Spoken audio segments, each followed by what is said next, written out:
Hello students, welcome to minded brains. This is Anamika Singh. कैसे हैं भाई आप सभी? बहुत बहुत स्वागत है आपका minded brains Hindi medium channel पर। जैसा कि आप सभी ने स्क्रीन की तरफ देख ही लिया होगा भाई कि आपका एक चैप्टर है क्लास 9th का, वो भी फिजिक्स का। फिजिक्स को हिंदी में भैया क्या बोलते हैं? भौतिक विज्ञान। ये जो भौतिक विज्ञान है, इसमें एक चैप्टर है जिसका नाम है गुरुत्वाकर्षण, अंग्रेजी में जिसे हम ग्रेविटेशन बोलते हैं। काफी सारे बच्चे कह रहे थे कि मैम हमें ग्रेविटेशन वाला चैप्टर पढ़ना है, हमें ग्रेविटेशन पढ़ा दीजिए। तो बस भाई आप लोग बोलो और मैम ऐसा कुछ ना पढ़ाएं तो ऐसा तो हो ही नहीं सकता है। भाई मैं आज आप सभी के लिए लेकर आई हूँ आपके एक फिजिक्स के चैप्टर ग्रेविटेशन या गुरुत्वाकर्षण का कंप्लीट चैप्टर रिवीजन। कैसे हैं आप सभी भाई? मुझे ज़रूर से बता देना। लाइव नहीं चल रहा है कमेंट सेक्शन में, फिर भी तुम रिप्लाई तो दे सकते हो ना। ज़रूर बताना कि कैसी चल रही है तुम्हारी पढ़ाई। इसी के साथ साथ बेटा, अगर आप minded brains Hindi medium channel पर जुड़े हैं और अभी तक आपने हमारे इस प्यारे से चैनल को सब्सक्राइब नहीं किया है तो बेटा फटाफट से तो पहले इसे सब्सक्राइब करो। बाकी मैं कुछ इन्फॉर्मेशन, कुछ जानकारी आपको हमारे चैनल के बारे में देना चाहती हूँ कि बेटा क्लास 7 से लेकर 12th में अगर आप किसी भी क्लास में हैं so minded brains Hindi medium channel पर आप अपने सब्जेक्ट की क्लासेस अटेंड कर सकते हैं। किसी भी क्लास को देखने के लिए आपको कोई कोर्स परचेस नहीं करना है और ना ही किसी तरीके की कोई पेमेंट करना है। इसी अच्छी सी बात से स्टार्ट करते हैं आज के सेशन को, क्योंकि माइंडेड ब्रेन्स प्रोवाइड कराता है क्वालिटी एजुकेशन। भाई सबसे पहले तो अगर हम ये ग्रेविटेशन वाला चैप्टर स्टार्ट करते हैं तो हमें ये पता होना चाहिए कि मैम हमें पहले तो यही बता दीजिए कि इस चैप्टर में है क्या क्या, इस चैप्टर में हम कितनी चीज़ें कवर करने वाले हैं और ये हमारे लिए कितना इंपॉर्टेंट है मैम ये भी बता दीजिए। तो बेटा ये तो पूछना ही नहीं कि कितना इंपॉर्टेंट है। क्यों? क्योंकि अगर तुम्हारे हाथ से जो तुम फोन चलाते हो वो गिरता है, इन केस गिर जाए, ऐसा मैं बोल नहीं रही हूँ कि गिरना चाहिए उसको, लेकिन अगर गिरता है कहाँ गिरेगा? ऊपर की तरफ नहीं ना, धरती की तरफ ही गिरेगा। तुमने कभी बुद्धि लगाई है कि धरती की तरफ ही क्यों गिरे? अब तुम्हारा दिमाग तो ये लगेगा अरे यार मेरा तो फोन गिर के चूर चूर हो गया और मैम कैसी बातें कर रही है कि धरती की तरफ ही गिरता है। जी हाँ बेटा, यहाँ फिजिक्स काम कर रही है। यहाँ क्या काम कर रही होती है? फिजिक्स यानी कि भौतिक विज्ञान काम कर रहा है, या मैं कहूँ यहाँ ग्रेविटेशन वर्क कर रहा होता है। अरे भाई तुमने न्यूटन जी का नाम तो सुना ही होगा, ये रहे आपके सामने न्यूटन जी। अब इनके सर पे क्या गिरेगा भैया? सेब गिरेगा। देखना ये गिरा टप से इनके सर पे सेब, और यहीं से ही क्या शुरू हुई भाई? पूरी फिजिक्स शुरू होती है। अब तुम कहोगे मैम क्या जरूरत पड़ी थी इनके सर पर सेब गिरा? तो ये तो सेब पर नहीं गिरे थे ना, सेब इनके सर पर गिरा था। तो अब ठीक है ना यार, अगर वो व्यक्ति नहीं होते तो आज हमें हमारे चारों तरफ भौतिक विज्ञान की इतनी इंफॉर्मेशन नहीं होती, इतनी जानकारी नहीं होती। क्लियर? यस, इस चैप्टर में हम ग्रेविटेशन, गुरुत्वाकर्षण के बारे में जानेंगे कि भैया ये ग्रेविटेशन क्या होता है, ये गुरुत्वाकर्षण क्या होता है। मैं आपको बताऊंगी कि भाई एक वस्तु दूसरे वस्तु को कैसे अपनी ओर अट्रैक्ट यानी कि आकर्षित करती है। सुनो सुनो सुनो सुनो, हमारी स्टार्टिंग ही होगी ग्रेविटेशन यानी गुरुत्वाकर्षण से। मैं आपको बताऊंगी कि भैया ये ग्रेविटेशन क्या है, मैं आपको बताऊंगी कि ये जो ग्रेविटेशन है ये क्या है। क्या बोला मैंने? कि ये ग्रेविटेशन क्या है ना? ये ग्रेविटेशन क्या होता है, या मैं कहूँ ये गुरुत्वाकर्षण क्या होता है। अब मेरी बात ध्यान से सुनिएगा। एक वस्तु दूसरे वस्तु को अपनी ओर क्या करती है भाई?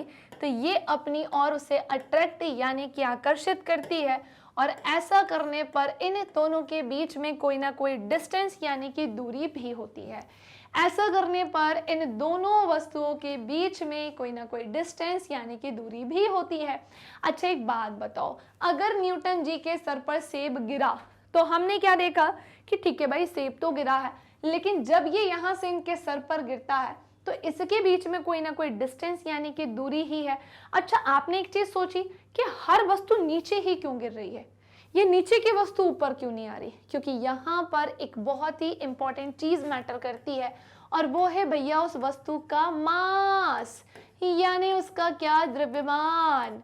आप एक बात बताओ, चाहे मैं आपसे बोलूं कि एक मैं छोटा सा स्टाइलस ले रही हूं, मैं एक छोटी सी पेंसिल की नोक लूं, या मैं एक बड़ा सा हाथी या बहुत बड़ी बिल्डिंग लूं, ये सब अगर गिरेंगे तो भाई नीचे की तरफ ही गिरेंगे। अगर एक बड़ी सी बिल्डिंग टूट कर गिर रही होगी तो वो नीचे की तरफ ही गिरेगी, ना कि ऊपर की तरफ।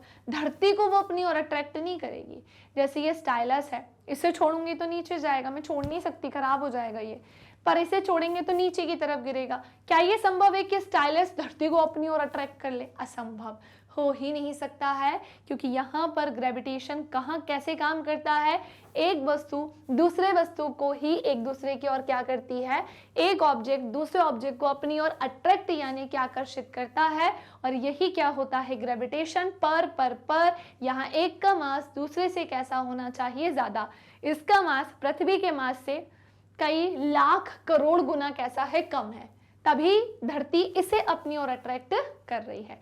फर्स्ट पॉइंट क्लियर हुआ बेटा आपका, दैट्स इट। सो ग्रेविटेशन क्या है, गुरुत्वाकर्षण क्या है, ये मैंने आपको बताया, और भी बताएंगे, और भी चीजें जानेंगे। ओके, अब बात आती है मैम कि गुरुत्वाकर्षण किन किन जगह पर एप्लीकेबल होता है। वो तो जब मैं आपको पढ़ाऊंगी तो बताऊंगी कि किन किन जगह पर एप्लीकेबल होता है।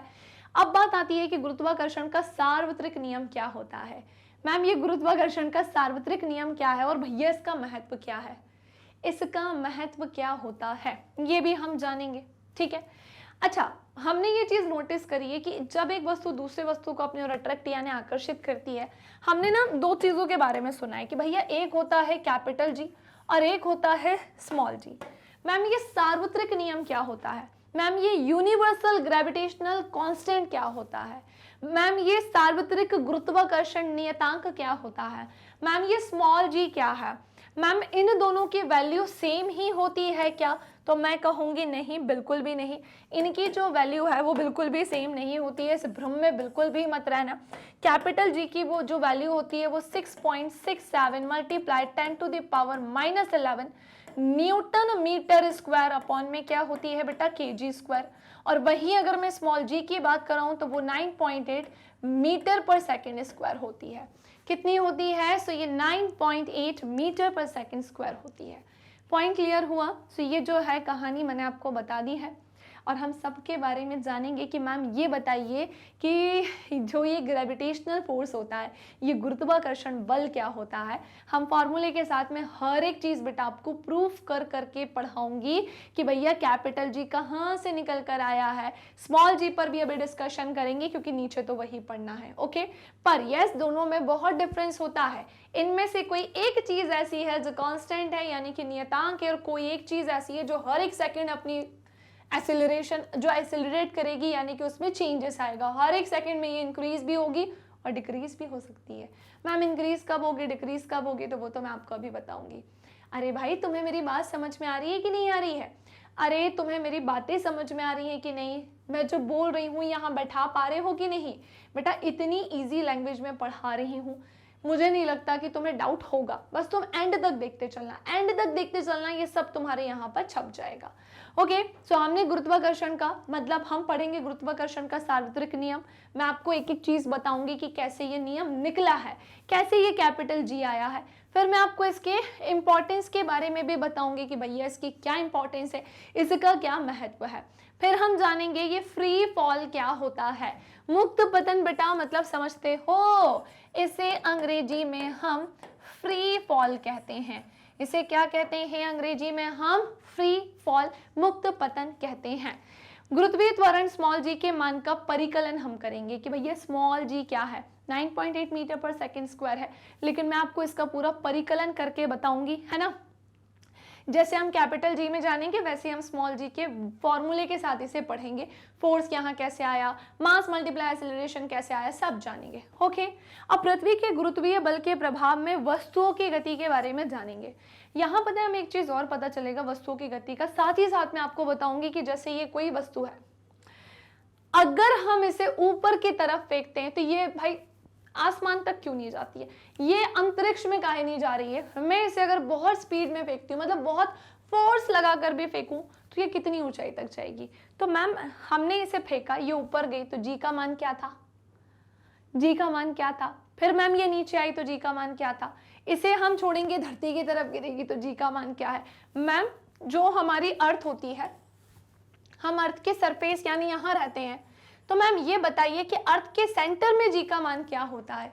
भाई इतने क्वेश्चंस निकलते हैं यहाँ से, इतने क्वेश्चंस निकलते हैं, सब हम जानेंगे। मतलब जैसे यही चैप्टर नहीं, मैंने इसके पहले भी कई सारे चैप्टर के कंप्लीट चैप्टर रिवीजन डाले, फिजिक्स के भी, बायोलॉजी के भी।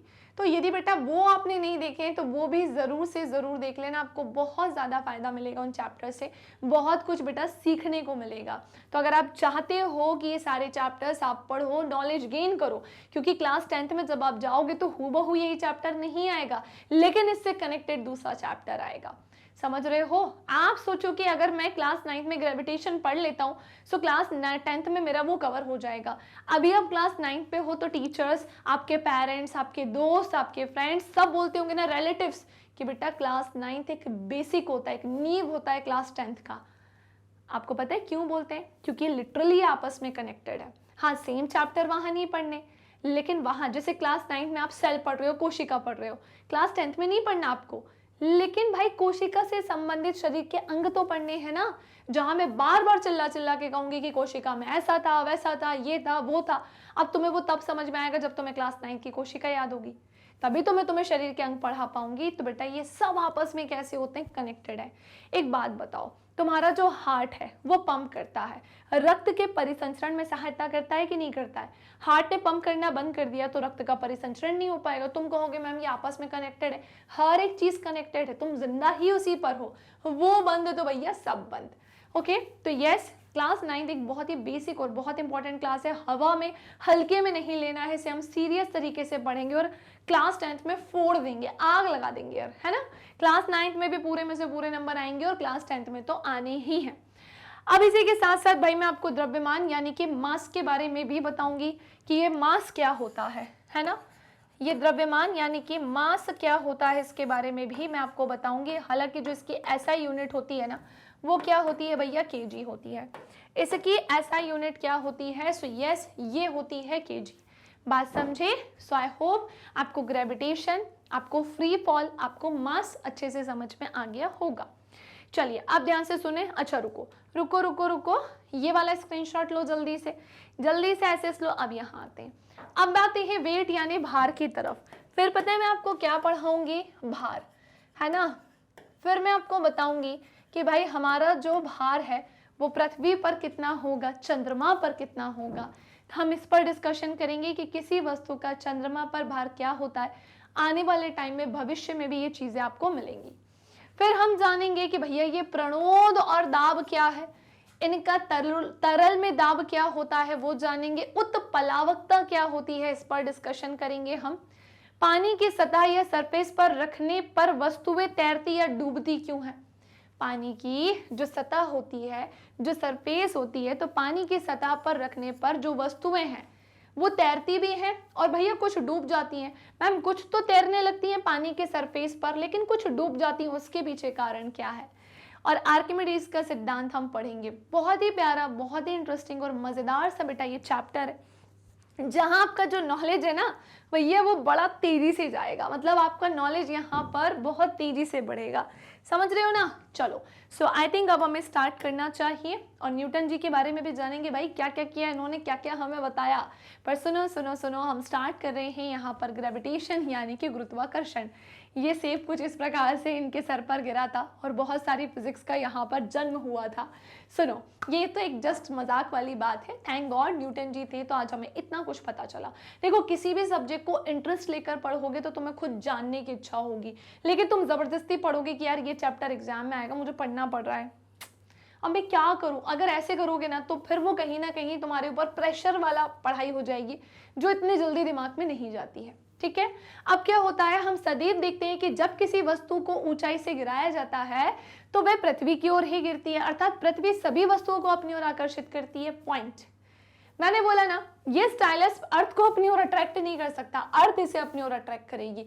केवल ये छोटा सा स्टाइलस नहीं, इससे भी छोटा कोई पेन की निप हो, या मैं कहूँ उसमें जो ग्रेफाइट पेन की जो नोक होती है वो हो, या मैं आपसे कहूँ बड़ी सी कोई बिल्डिंग हो, 10 मंजिल, 12 मंजिल, 40 मंजिल, वो गिरेगी धरती पर। अगर वो टूट रही होगी या गिर रही होगी तो वो ऊपर नहीं जाएगी, वो नीचे ही गिरेगी। ग्रेविटेशन के कारण ऐसा होता है। न्यूटन इस तथ्य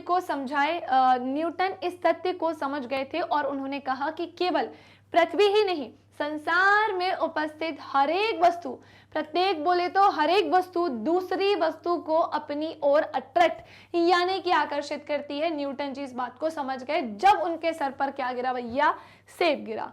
रुको रुको रुको रुको, क्या हुआ? तो जब उनके सर पर क्या गिरा है भैया, सेब गिरा है।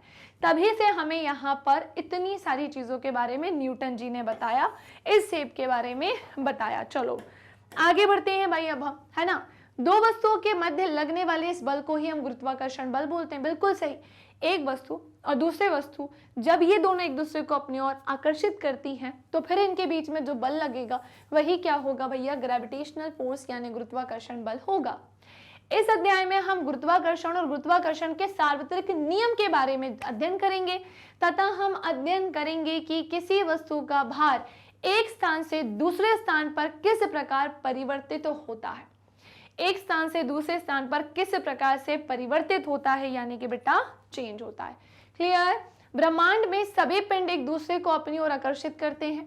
किन्हीं दो पिंडों के बीच लगने वाले इस असंपर्क आकर्षण बल को ही गुरुत्वाकर्षण कहते हैं। जैसे एक ऑब्जेक्ट ही बेटा दूसरे ऑब्जेक्ट को अपनी तरफ क्या करता है, अट्रैक्ट यानी कि आकर्षित करता है। अट्रैक्ट यानी कि आकर्षित करता है और इनके बीच क्या होती है, कोई ना कोई डिस्टेंस यानी कि दूरी भी होती है। इनके बीच क्या होती है, सो भाई कोई ना कोई डिस्टेंस यानी कि दूरी भी होती है। क्या ये बात समझ में आई? हाँ या ना? ये ROD के नाम से आपको मिलेगी और दूरी तो होती है। अच्छा एक चीज और, जैसे जैसे डिस्टेंस जो है बढ़ती जाएगी तो इनका जो गुरुत्वाकर्षण का जो प्रभाव है वो भी क्षीण होता जाएगा या कम होता जाएगा। क्लियर? जैसे जैसे डिस्टेंस बढ़ती जाएगी तो गुरुत्वाकर्षण का प्रभाव भी क्षीण होता जाएगा। जैसे हम अंतरिक्ष में जाएंगे तो वहां से अगर हम यहाँ देखेंगे तो गुरुत्वाकर्षण का जो प्रभाव है जो अर्थ पर था वो वहां पर नहीं होगा। क्लियर? चलिए कि नेक्स्ट आते हैं उसके बाद ग्रेविटेशन के ही बारे में हम जानने, पर ये समझने के पहले मैं थोड़ा सा आपको ये पार्ट एक्सप्लेन करती हूँ, फिर मैं आपको बनाकर पढ़ाऊंगी। धागे को छेड़ने से पहले पत्थर एक निश्चित चाल से वृत्ताकार पथ में गति करता है तथा प्रत्येक बिंदु पर उसकी गति की दिशा बदलती है।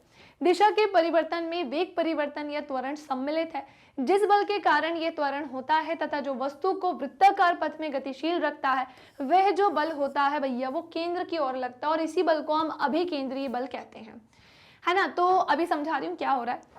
और इस बल की अनुपस्थिति में पत्थर एक सरल रेखा में मुक्त रूप से गतिशील हो जाता है। ये सरल रेखा वृत्तीय पथ पर स्पर्श हो जाती है। मैंने एक पत्थर लिया, उससे एक रस्सी को बांधा और मैंने इसे गोल गोल घुमाना शुरू कर दिया। जब तक मैं उस पर बल लगा रही हूँ वो गोल गोल घूमता रहेगा और जैसे ही मैंने उसे छोड़ा सो वो XYZ किसी भी डायरेक्शन में चला जाएगा। होगा कि नहीं होगा? यहाँ पर यही एग्जाम्पल समझाया है। एक पत्थर है, उसको लिया और उसको गोल गोल गोल गोल घुमाए जा रहे हैं। अगर मैं कहीं पर भी रुकूंगी, अगर मैं इधर रुकी तो ये ऐसा जाएगा, इधर रुकी तो ऐसा जाएगा, इधर रुकी तो ऐसा, या फिर ऐसा, या फिर ऐसा, या फिर ऐसा, या फिर ऐसा, या फिर ऐसा। कुछ ऐसे ही तो जाएगा ना, चारों तरफ में ये ऐसे ही तो जाएगा ना, बिल्कुल जाएगा। ये कुछ इस ही प्रकार से किसी भी डायरेक्शन में सीधी रेखा में चला जाएगा।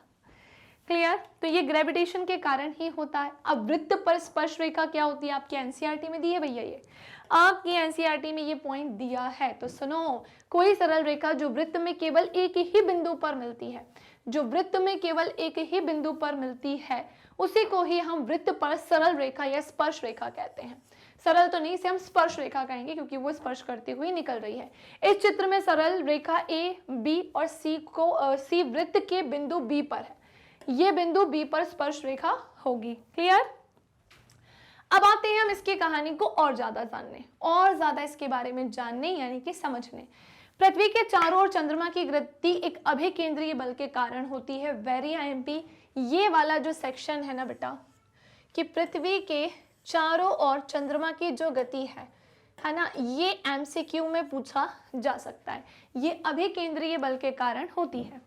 अभिकेंद्रीय बल पृथ्वी के आकर्षण बल के कारण मिल पाता है। क्या बोला मैंने आपसे कि जो अभिकेंद्रीय बल होता है वो पृथ्वी के आकर्षण बल के कारण मिल पाता है। यदि ऐसा कोई बल नहीं हो या ना हो तो चंद्रमा एक समान गति से सरल रेखीय पथ पर चलता रहेगा। यह देखा गया कि गिरता हुआ सेब पृथ्वी की ओर आकर्षित होता है। क्या सेब भी पृथ्वी को आकर्षित कर सकती है? भैया सेब अर्थ को अपनी ओर अट्रैक्ट करेगा, पॉसिबल है? नहीं है। यदि ऐसा होता तो हम पृथ्वी को सेब को अपनी सेब की ओर गिरते गति करते क्यों नहीं देख पाते? बिल्कुल सही बोला है। अब गति के तीसरे नियम के अनुसार सेब भी पृथ्वी को आकर्षित करता है, तीसरे नियम के अनुसार। पर सुनो, लेकिन गति के दूसरे नियम के अनुसार किसी दिए हुए बल के लिए त्वरण वस्तु के द्रव्यमान के व्युत्क्रमानुपाती होता है, प्रोपोर्शनल होता है, इनवर्सली नहीं। ये केवल व्युत्क्रमानुपाती होता है, प्रोपोर्शनल होता है, ठीक है ना। पृथ्वी की अपेक्षा सेब का द्रव्यमान नगण्य होता है, न के बराबर होता है। बिल्कुल सही है। पृथ्वी की अपेक्षा जो सेब का द्रव्यमान है, जैसे एक सेब मेरे हाथ में है, छोड़ेंगे तो अर्थ की तरफ गिरेगा, क्योंकि इसका जो मास है और जो पृथ्वी का मास है, तो इसका मास पृथ्वी के कंपैरिजन में ना के बराबर है, मतलब कुछ भी नहीं मान के चलो, तभी तो ये सीधे इस अर्थ पर ही गिर रहा है। इसलिए हम पृथ्वी को सेब की ओर गिरता नहीं देखते, पृथ्वी सेब की ओर नहीं गिरती। इसीलिए इसी तर्क का विस्तार ये जानने के लिए कीजिए कि पृथ्वी चंद्रमा की ओर गति क्यों नहीं करती है। हमारे सौर परिवार में सभी ग्रह सूर्य की परिक्रमा करते हैं, बिल्कुल। जितने भी ग्रह हैं, जितने भी प्लैनेट्स हैं भाई, वो सन के चारों तरफ जो है परिक्रमा करते हैं। पहले की भांति तर्क करके हम कह सकते हैं कि सूर्य तथा ग्रहों के बीच एक बल विद्यमान है, बिल्कुल है। उपरोक्त तथ्यों के आधार पर न्यूटन ने निष्कर्ष निकाला कि केवल पृथ्वी ही सेब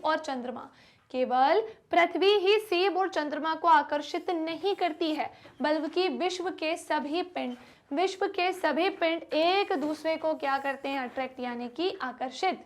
और वस्तुओं के बीच ये आकर्षण बल ही क्या होता है भैया? ग्रेविटेशनल फोर्स, यानी कि बेटा क्या होता है? गुरुत्वाकर्षण बल होता है। ओके, चलिए अब आते हैं हम गुरुत्वाकर्षण का सार्वत्रिक नियम पढ़ने की तरफ, और इसके बारे में मैं आपको बताती हूँ। क्लियर? और इसके बारे में मैं आपको बताती हूँ। सो गुरुत्वाकर्षण का सार्वत्रिक नियम न्यूटन ने ही दिया भाई, न्यूटन ने ही हमें सारी बातें बताई थी। और गुरुत्वाकर्षण ये एक तरीके का क्या है? पहली बात तो अपने दिमाग में बैठा लो कि ये एक तरीके का फोर्स है भैया, ये एक तरीके का क्या है? बल है। ओके, सो गुरुत्वाकर्षण का सार्वत्रिक नियम ये न्यूटन ने ही दिया था। और न्यूटन के अनुसार ब्रह्मांड में स्थित किन्हीं दो पिंडों के बीच लगने वाला आकर्षण बल, जिसका पहला पॉइंट हमसे ये कहता है कि दोनों पिंडों के द्रव्यमानों के गुणनफल के समानुपाती होता है। अभी बताऊंगी क्या कह रहा है, क्योंकि मैं आपको ये पूरा प्रूफ करके बताऊंगी कि कैसे हुआ। ओके, सो दो पिंडों के द्रव्यमानों के गुणनफल के कैसा होता है भैया? तो यहाँ पर जो फोर्स होता है ना, ये समानुपाती होता है किसके? m1 m2 के, मास 1 और मास 2 के। क्लियर? अब इसे हम कैपिटल M और स्मॉल m से भी डिनोट कर सकते हैं और m1 m2 से भी डिनोट कर सकते हैं। अब आप देख लो कि मास 1 में आप अर्थ लेके चल रहे हो या मास 2 में। हम मास 1 में अर्थ और मास 2 में कोई ऑब्जेक्ट ले लेते हैं, ठीक है, और उनके बीच के तय की गई दूरी के व्युत्क्रमानुपाती होता है। तो ये कुछ ऐसा व्युत्क्रमानुपाती होता है तय की गई दूरी के। आप इसे r का स्क्वायर या d का स्क्वायर कुछ भी कर लो, एक ही बात है। अब इस बल की दिशा दोनों पिंडों को मिलाने वाली रेखा के अनुदिश होती है। और माना कैपिटल M तथा स्मॉल m द्रव्यमान के दो पिंड A तथा B हैं। इसे हमने क्या माना है? सुनो, पेन चेंज करके बताऊं? सुनो, इसे हमने माना है बेटा A और इसे हमने माना है B।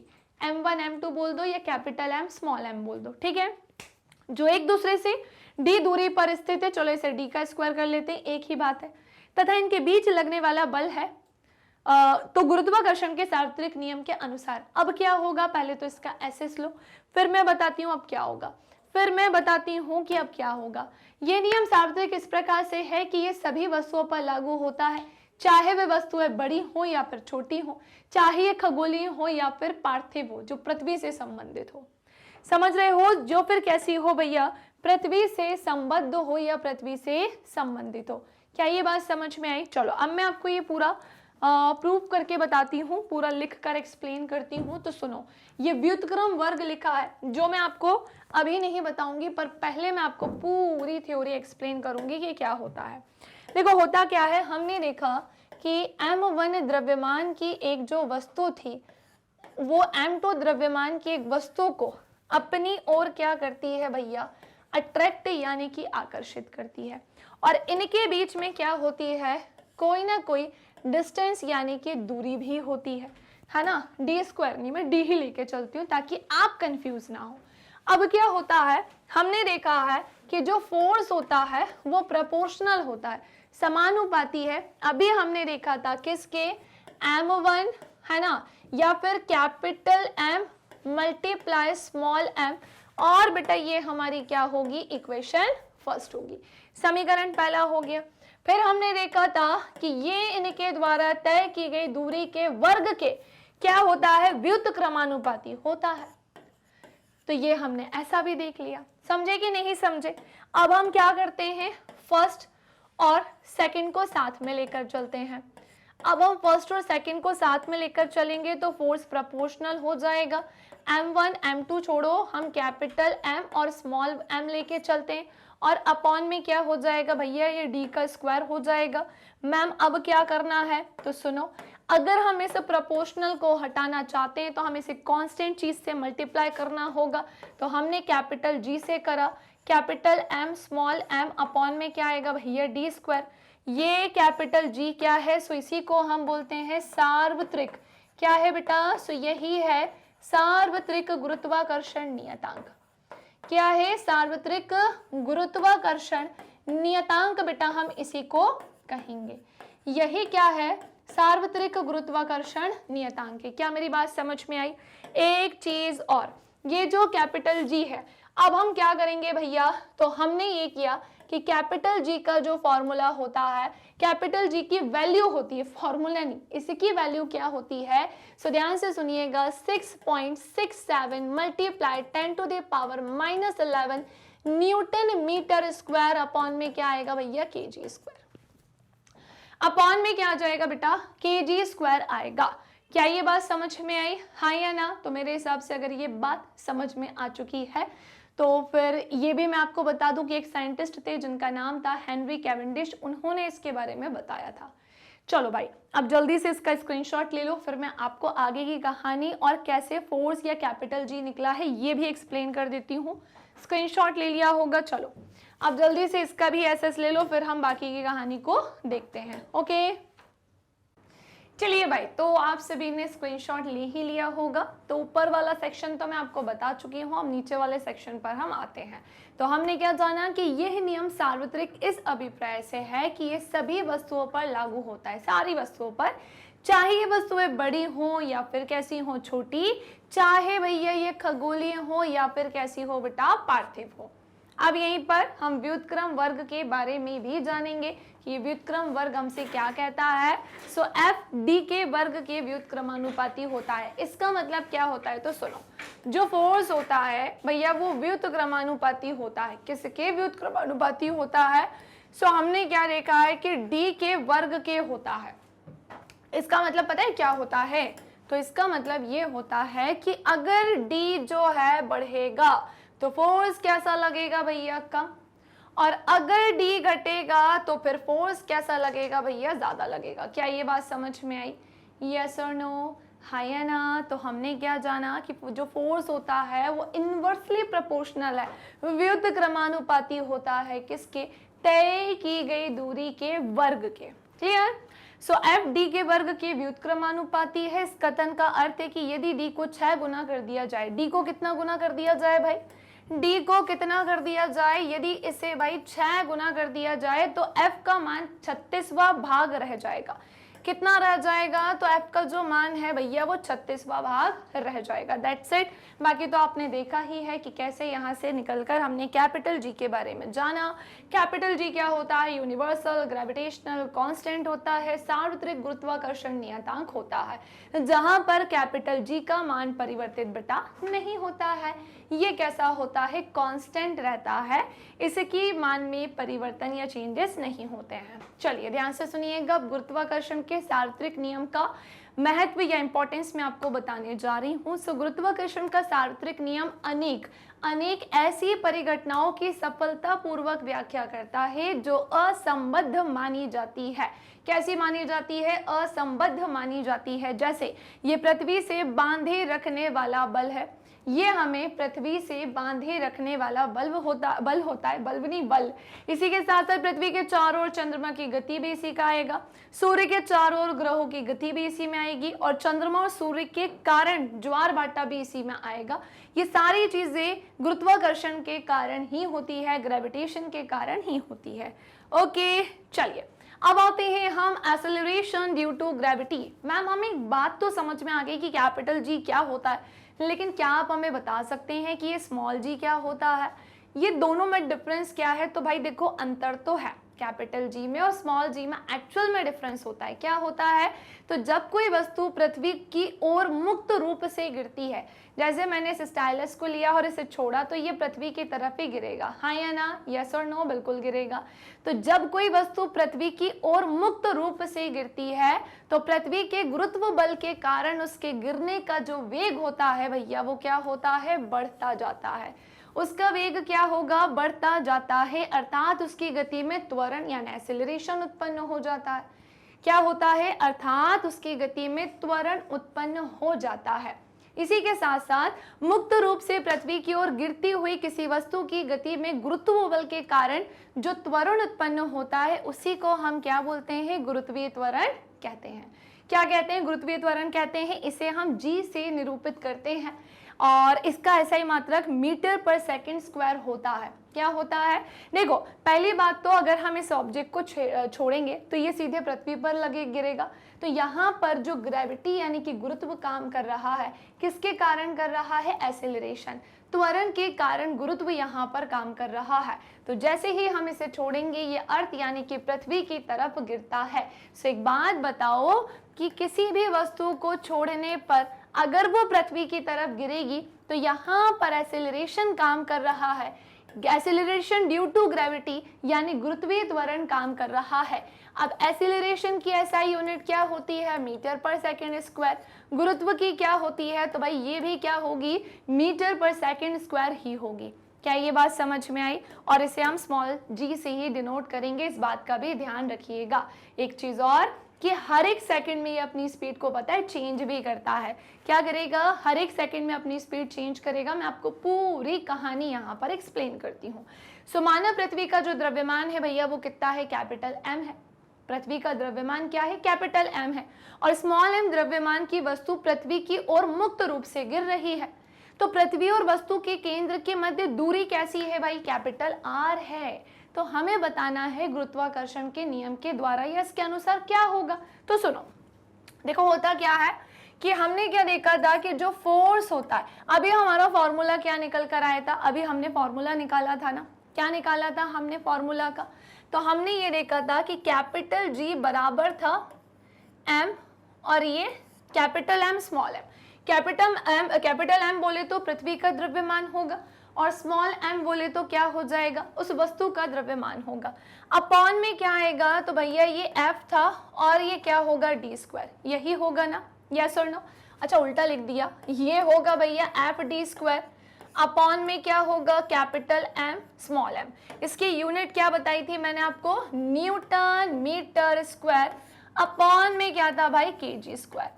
न्यूटन मीटर स्क्वायर और अपॉन में क्या था भाई? Kg square. क्या ये बात समझ में आई? चलो मेरे हिसाब से तो आ गई होगी ये बात समझ में। लेकिन मैम एक बात बताइए कि यहाँ पर ये फॉर्मूला कैसे निकलेगा? बिल्कुल निकल सकता है, यहाँ पर फॉर्मूला भी निकल सकता है, यहाँ पर फॉर्मूला भी निकाल के मैं आपको बताती हूँ, ठीक है? चलिए भाई, तो हम अब देखने जा रहे हैं कि स्मॉल जी का फॉर्मूला क्या होता है। जैसे कि मैंने आपको बताया कैपिटल जी कांस्टेंट होता है, लेकिन स्मॉल जी कांस्टेंट नहीं होता है। अब इसे अगर हम इसे निकालना चाहते हैं तो हम क्या करेंगे? फोर्स जो होता है ये होगा कैपिटल जी, फिर एक एम, दूसरा एम, ये कैपिटल में होगा, ये स्मॉल में होगा, अपॉन में क्या करेंगे भाई? D square. अब मुझे एक बात बताओ कि हमने कभी ऐसा कुछ पढ़ा है क्या? हमने ऐसा कुछ पढ़ा है क्या? क्या पढ़ा है हमने कि जो फोर्स होता है भैया वो मास मल्टीप्लाई एक्सेलरेशन होता है। जी हाँ, हमने इसे पढ़ा, इसके पहले वाले चैप्टर्स में पढ़ा है। जब मैंने आपको गति के नियम पढ़ाए थे तो वहाँ पर हमने देखा था कि भाई जो गति होती है इसके कितने नियम होते हैं? सो भाई गति के होते हैं 3 नियम। कितने नियम होते हैं? सो गति का 3 नियम होते हैं। कितने नियम होते हैं? सो गति के 3 नियम होते हैं। अब क्या होता है तो सुनो, अब क्या होता है तो सुनो, ये जो गति के 3 नियम होते हैं ना, इनमें से फोर्स का फॉर्मूला हमें कहाँ मिलता है? मास मल्टीप्लाई एक्सीलरेशन। तो ये हमने गति के दूसरे नियम में पढ़ा था कि जो फोर्स होता है मास मल्टीप्लाई एक्सीलरेशन होता है, पर हम यहाँ पर फ्री फॉल की बात कर रहे हैं, यानी कि मुक्त पतन की बात कर रहे हैं, जहाँ पर किसी भी ऑब्जेक्ट को छोड़ने पर बेटा वो कहाँ गिरता है? पृथ्वी की तरफ, धरती की तरफ ही गिरता है। पॉइंट समझ में आया?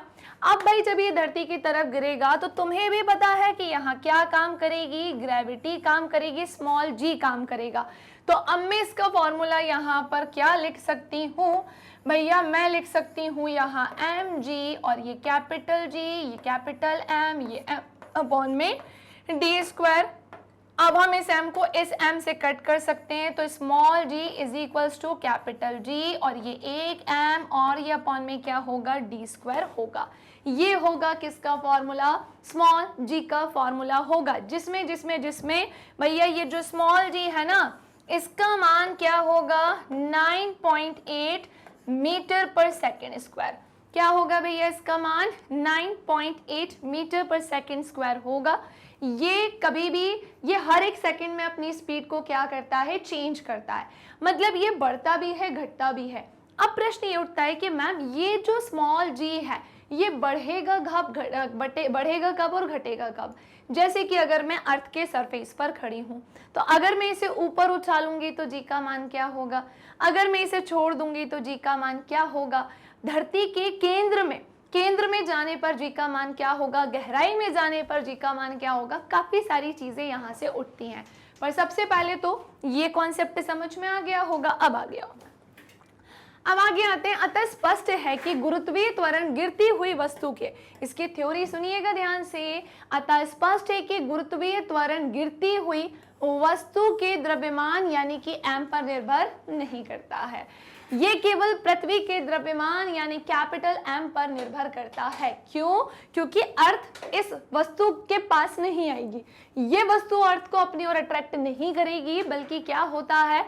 अर्थ जो है वो इस वस्तु को अपनी ओर अट्रैक्ट करेगी, तभी हम इसे छोड़ेंगे तो ये धरती की तरफ गिरेगी। अब हमने एक छोटू सा नोट और सुनना। पृथ्वी के केंद्र से वस्तु की दूरी बढ़ाने पर गुरुत्वीय त्वरण जो है भैया घटेगा। ध्रुवों पर पृथ्वी कैसी होती है? बिल्कुल समतल होती है। अतः भूमध्य रेखा की तुलना पर ध्रुवों पर त्रिज्या कैसी होती है? कम होती है, जिसके कारण ध्रुवों की तुलना में भूमध्य रेखा पर जी का मान कैसा होगा भैया? कम होगा। जी का मान कैसा होगा भाई? कम होता है। अब मेरी बात ध्यान से सुनिएगा, बहुत ध्यान से सुनिएगा। मैं आपको यहाँ पर सारे पॉइंट्स बताती हूँ कि कहाँ पर वस्तु रखने पर जी का मान भाई क्या क्या हो सकता है। ओके चलो, तो हम यहाँ पर थोड़ा सा अपना दिमाग लगाते हैं। इसको मैंने एक लाइन खींची। ओके, हम अर्थ के सरफेस पर रहते हैं, तो मैंने एक सरफेस बना लिया है। एक लड़का यहाँ पर खड़ा है जिसका नाम क्या है भाई? चीकू। एक लड़का यहाँ खड़ा है जिसका नाम क्या है? चीकू। ओके, अब क्या होता है भाई? सो ध्यान से सुनिएगा। इसके हाथ में है एक बॉल। इसके हाथ में क्या है? सो भैया इसके हाथ में है एक बॉल। अब मेरी बात ध्यान से सुनना। ये जो बॉल है ना, अगर इस बॉल को छोड़ेंगे और ये धरती की तरफ जाएगी तो जी का मान हमेशा ध्यान रखना बढ़ेगा। अगर हमने इस स्टाइलस को भी छोड़ा और ये धरती की तरफ गिरा तो जी का मान हर एक सेकंड में अपनी स्पीड को चेंज करेगा, तो जी का मान बढ़ेगा। वहीं अगर हम इसे ऊपर की तरफ फेंके, कहाँ फेंके भाई? तो वहीं इसे अगर हम इस स्टाइलस को या बॉल को ऊपर की तरफ फेंकेंगे तो भाई फिर जी का मान क्या होगा? तो हर एक सेकंड में इसका जो मान है ना बेटा वो घटेगा। हर एक सेकंड में इसका जो मान है वो बेटा क्या होगा? घटेगा। तो जी का मान बढ़ भी रहा है, जी का मान घटेगा भी। अच्छा एक बात बताओ, 9.8 मीटर पर सेकंड स्क्वायर है ना? अगर हम इसे फेंकेंगे या बॉल को चीकू ने फेंका भी तो कितना ऊपर फेंकेगा? अर्थ के बाहर तो नहीं फेंक पाएगा, वायुमंडल के बाहर तो नहीं फेंक पाएगा, अंतरिक्ष में तो नहीं फेंक पाएगा, इसमें फोर्स लगाने की भी एक सीमा होगी। ये व्यक्ति अकेला ई स्क्वायर वेलोसिटी अप्लाई नहीं कर सकता है, पलायन वेग नहीं लगा सकता है। तो ये जब फेंकेगा एक पॉइंट ऐसा आएगा कि वहां पर जी का मान शून्य हो जाएगा और अगेन वस्तु कहाँ आ जाएगी, नीचे, क्योंकि भाई ऊपर फेंकने पर वस्तु में जी का मान क्या होता है, घटता है। और बिल्कुल ऊंचाई पे पहुंचने पर, सुनो सुनो सुनो, और बिल्कुल ऊंचाई में पहुंचने पर, बिल्कुल ऊंचाई में पहुंचने पर क्या होगा भाई, सो बिल्कुल ऊंचाई में पहुंचने पर जी का मान क्या हो जाएगा भैया, 0 होगा। जी का मान क्या हो जाएगा बेटा, 0 होगा, है ना। और फिर जब छोड़ेंगे तो वापस जी का मान बढ़ेगा, ठीक है। अब ठीक है, ये वाली बात तो समझ में आई। अब क्या करना है, तो मैं यहाँ पर अर्थ बनाती हूँ, पहले तो आपको समझाने के लिए मैंने बनाया भैया यहाँ पर अर्थ, ओके। सो ये यहाँ, ये यहाँ, यहाँ, यहाँ, ऐसा और ये ऐसा, ठीक है। देखो अब पता है क्या होगा, अब होता ये है भाई कि अब अगर मैं बात करूं, ये अर्थ का क्या है, सेंटर है, और हम कहाँ रहते हैं, तो हम रहते हैं अर्थ के सरफेस पर, क्लियर। हम सेंटर में, केंद्र में नहीं रह सकते, हम केंद्र में नहीं रह सकते हैं, ज्वालामुखी रहती है वहां पर।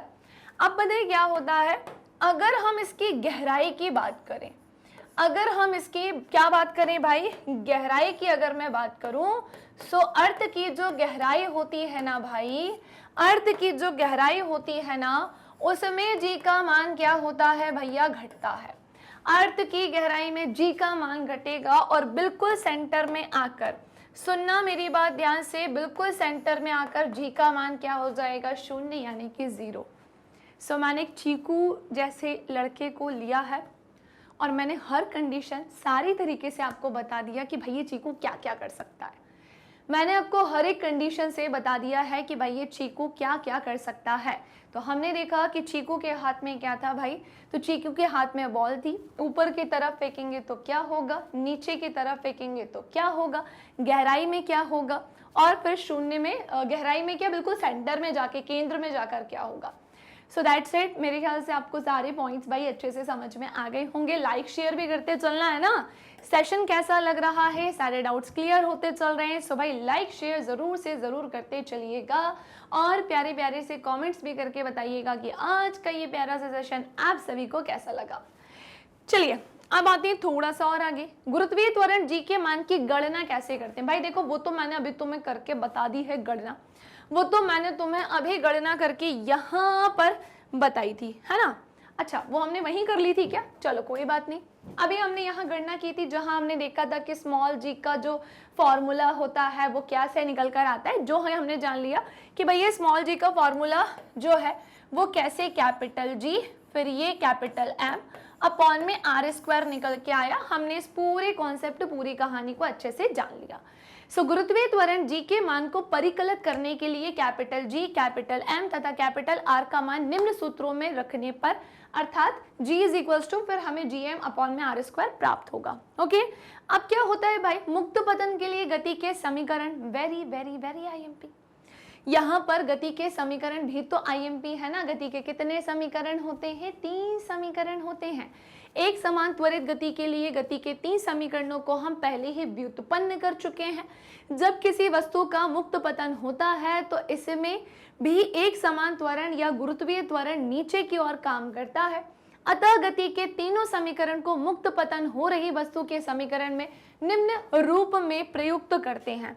कितने रूप में भैया, निम्न रूप में यहाँ पर इसे प्रयुक्त किया जाता है। जैसे जैसे जैसे हम यहाँ पर लिख रहे हैं गति के समीकरण, क्या लिख रहे हैं, तो हम यहाँ पर लिख रहे हैं क्या, गति के समीकरण, जो कि टोटल कितने होते हैं बेटा, सो टोटल होते हैं 3 समीकरण। गति के कुल कितने समीकरण हैं, सो गति के कुल 3 समीकरण होते हैं।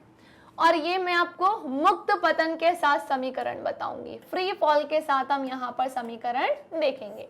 क्लियर, हम यहाँ पर क्या देखेंगे भैया, फ्री फॉल के साथ समीकरण देखेंगे। अब देखो होता क्या है, जैसे गति के टोटल कितने समीकरण है भैया, 3 है। तो पहला समीकरण आपके सामने है, फर्स्ट इक्वेशन आपके सामने है, फर्स्ट इक्वेशन आपके सामने है जो कि हमसे ये कहती है, क्या कहती है भाई, गति का पहला समीकरण कहता है v is equals to u plus a t. क्या बोलता है, v is equals to u plus a t. अगर सेम यही चीज मैं यहाँ लेकर आ जाऊं, है ना, फर्स्ट इक्वेशन को अगर हम फ्री फॉल में देखेंगे तो बताइए क्या होगा, v is equals to u plus a की जगह पर कुछ नहीं g आ जाएगा। एक्सेलरेशन ड्यू टू ग्रेविटी, गुरुत्व के कारण त्वरण यहाँ पर होगा। तो हमने क्या देखा, v is equals to u plus g t हो जाएगा। अब क्या होगा तो सुनो, अब ये होगा सेकेंड इक्वेशन की तरफ भी हम चलते हैं, सेकेंड इक्वेशन की तरफ भी हम चलते हैं, जहां हम देखेंगे कि s is equals to u t plus half a t square होगा, है ना। s is equals to u t plus half a t square होगा। क्या होगा, s is equals to u t plus half a t square. इसे हम क्या लिख सकते हैं, so s is equals to u t plus half g t square करेंगे भाई, क्या करेंगे, हाफ जी टी स्क्वायर करेंगे। सबसे लास्ट में आते हैं थर्ड इक्वेशन। सबसे लास्ट में कौन सी इक्वेशन है भैया, थर्ड इक्वेशन है, जो हमसे क्या कहती है, तो कहती है v square is equals to u square plus 2as, है ना। ये हमसे किसने बोला है, गति के तीसरे समीकरण में हमें ऐसा बताया गया है। अच्छा, इसमें एक चीज और करनी होगी, एक चीज इसमें और होगी कि s के स्थान पर यहाँ पर क्या आएगा भैया, h आएगा।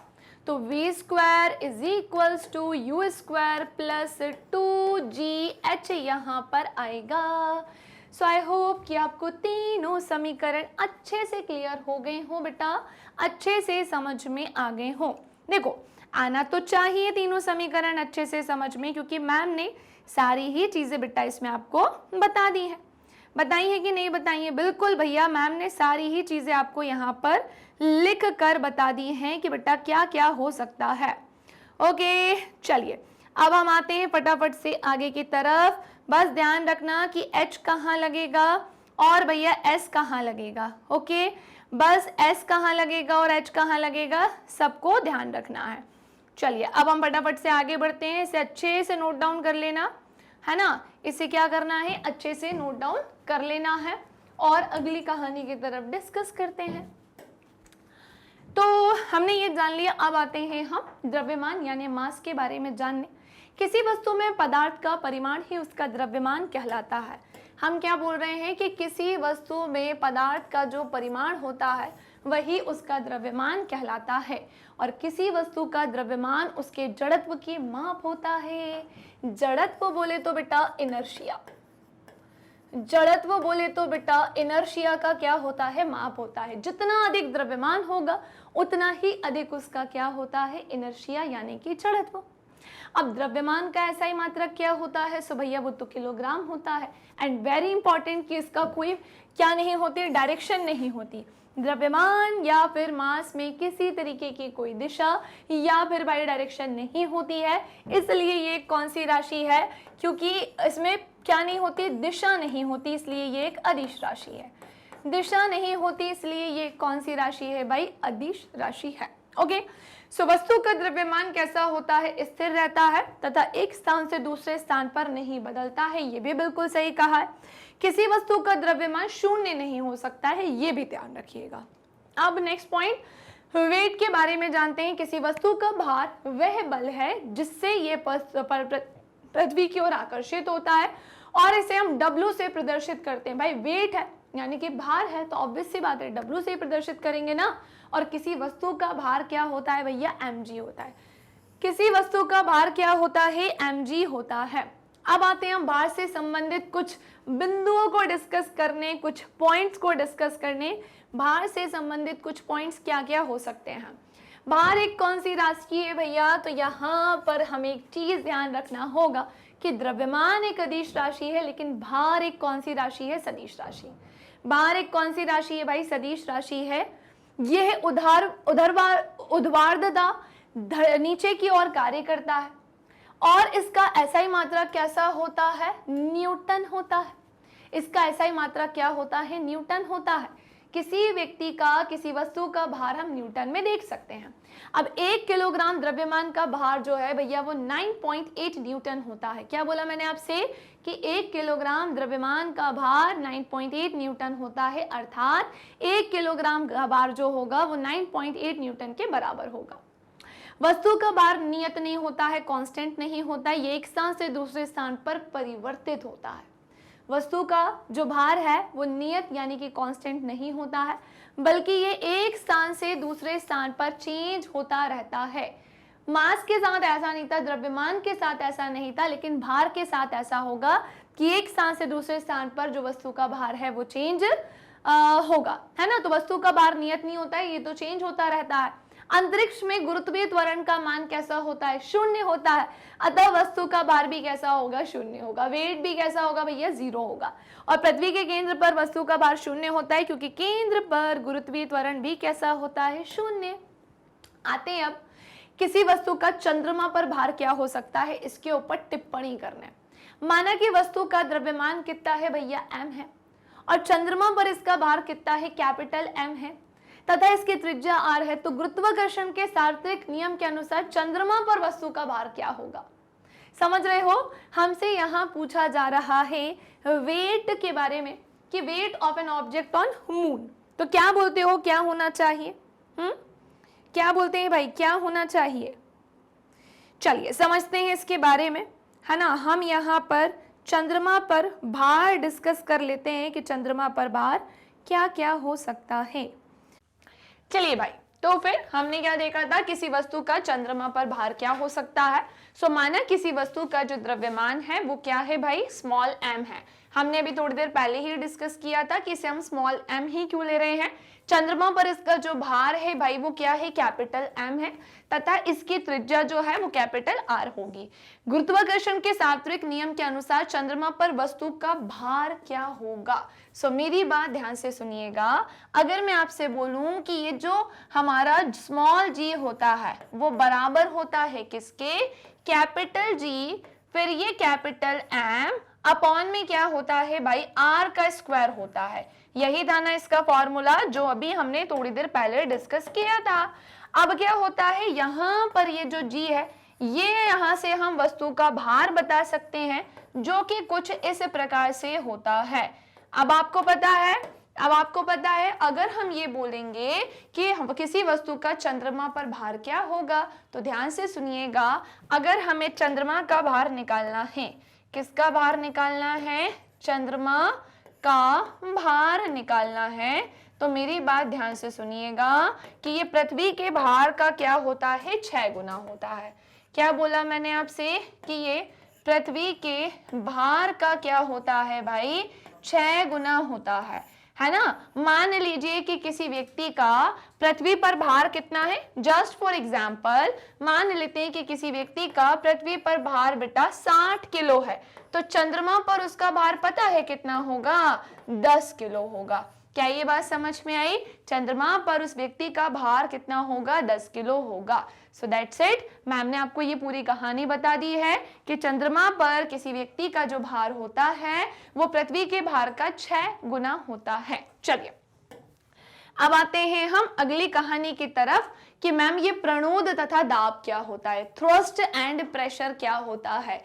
मेरी बात ध्यान से सुनिएगा कि ये प्रणोद और ये दाब क्या होता है। सो किसी वस्तु की सतह के लंबवत, क्या बोला है मैंने? किसी वस्तु की सतह यानी कि सरफेस के लंबवत लगने वाले बल को ही हम क्या कहते हैं? प्रणोद कहते हैं। क्या बोला है बेटा मैंने आपसे कि किसी वस्तु की सतह के लंबवत लगने वाले बल को ही हम क्या कहते हैं? प्रणोद यानी कि थ्रस्ट कहते हैं। इसी के साथ किसी पृष्ठ पर लगने वाले प्रणोद का जो मान होता है वो उस पृष्ठ के क्षेत्रफल पर निर्भर करता है, उसके एरिया पर निर्भर करता है, और प्रणोद का जो मात्रक होता है भैया वो फोर्स के समान ही होता है। किसके समान होता है? सुनो सुनो सुनो, इसका जो मात्रक होता है ना वो फोर्स यानी कि जो बल होता है, यानी कि जो बल होता है ना ये उसी के समान होता है। फोर्स यानी बल के समान होता है। और फोर्स का फॉर्मूला क्या होता है? सो भैया ये होता है मास मल्टीप्लाई एक्सीलरेशन, अर्थात प्रणोद का एसआई मात्रक भी क्या होगा? न्यूटन, क्योंकि फोर्स का एसआई मात्रक भी क्या होता है? न्यूटन होता है। इसे हम कैपिटल एन से डिनोट करते हैं। और ये कौन सी राशि होती है? सो बहुत ही ध्यान से सुनिएगा कि ये एक सदिश राशि है जिसमें परिमाण भी होता है, जिसमें परिमाण भी होता है और जिसमें क्या होती है भाई? दिशा भी होती है, जिसमें मैग्नीट्यूड यानी परिमाण भी होता है और दिशा भी होती है।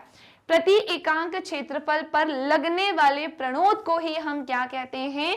दाब यानी कि प्रेशर कहते हैं। प्रति एकांक क्षेत्रफल पर लगने वाले प्रणोद को ही हम क्या बोलते हैं? दाब यानी कि क्या बोलते हैं बेटा? प्रेशर बोलते हैं। अब दाब का फॉर्मूला क्या होता है? सो वो बल बटा क्षेत्रफल होता है।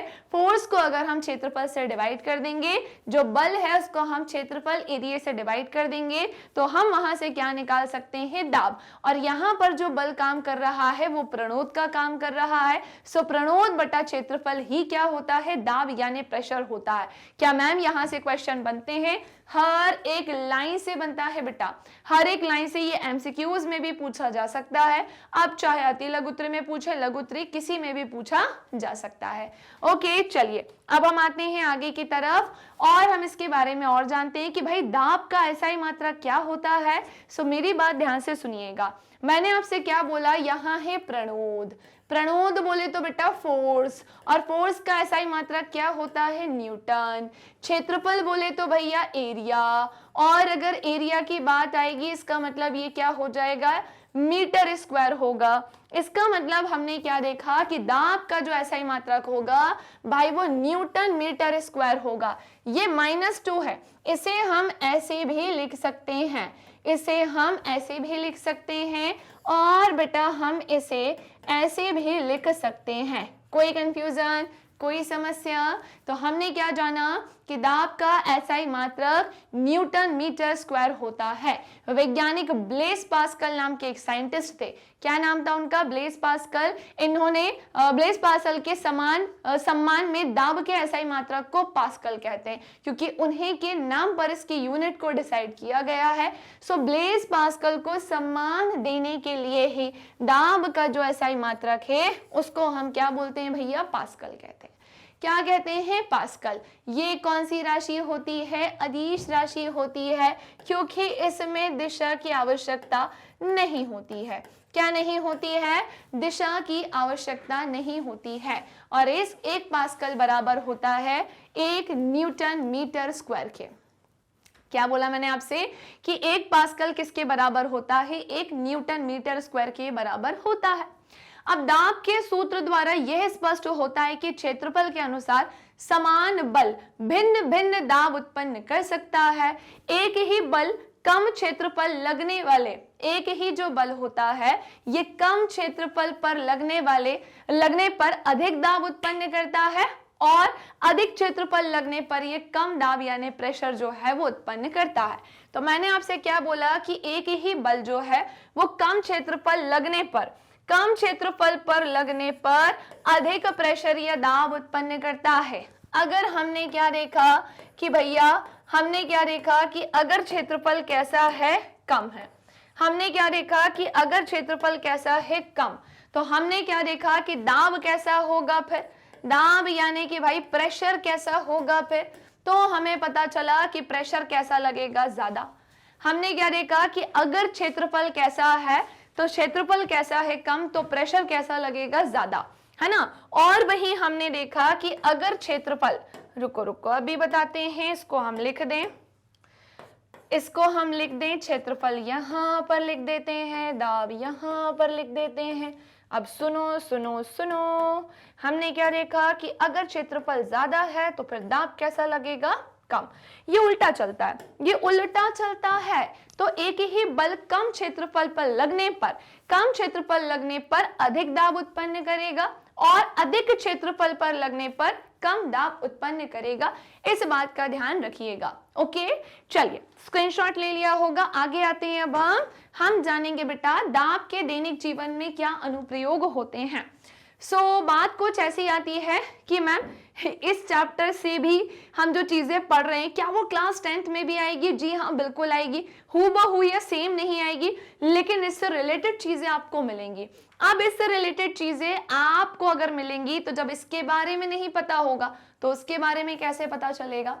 भैया जब इसके बारे में नहीं पता है तो उसके बारे में कैसे पता चलेगा? तो अगर तुम चाहते हो, क्या चाहते हो कि तुम्हें क्लास 10th में अच्छा स्कोर करना हो तो तुम्हें ये सारे चैप्टर घोट के पीने होंगे। मतलब घोट के मतलब समझ के, रट के नहीं, समझ के।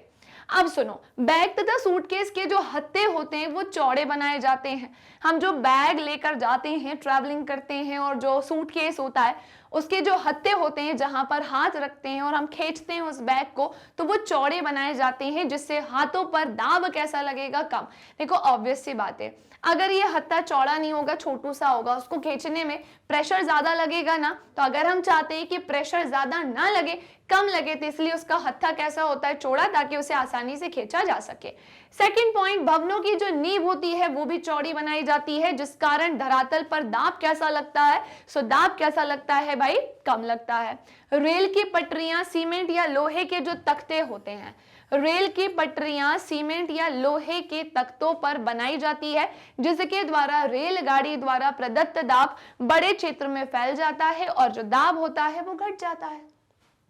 सुइयां, ऑल पेन आदि आगे से तीखी बनाई जाती है, नुकीली सी। तीखी बोले तो नुकीली सी, वरना तुम ये सोचो कि इसमें मिर्च मसाला होता है क्या? नहीं, ऐसा नहीं बोल रहे हैं। तो जो सुई होती हैं, ऑल पेन होती हैं, ये आगे से तीखी यानी नुकीली बनाई जाती हैं, जिसके कारण क्षेत्रफल कम हो जाता है। जिसके कारण क्षेत्रफल यानी एरिया कम होता है और दाब कैसा होता है भाई? इंक्रीज हो जाता है, यानी कि बेटा बढ़ जाता है। अगला पॉइंट है, काटने की जो मशीनें होती हैं, दैट मीन्स यहाँ बात चल रही है कटिंग मशीन्स की। किन की बात चल रही है? कटिंग मशीन्स की। ये आगे से नुकीली बनाई जाती हैं, जिससे क्षेत्रफल कम हो जाता है।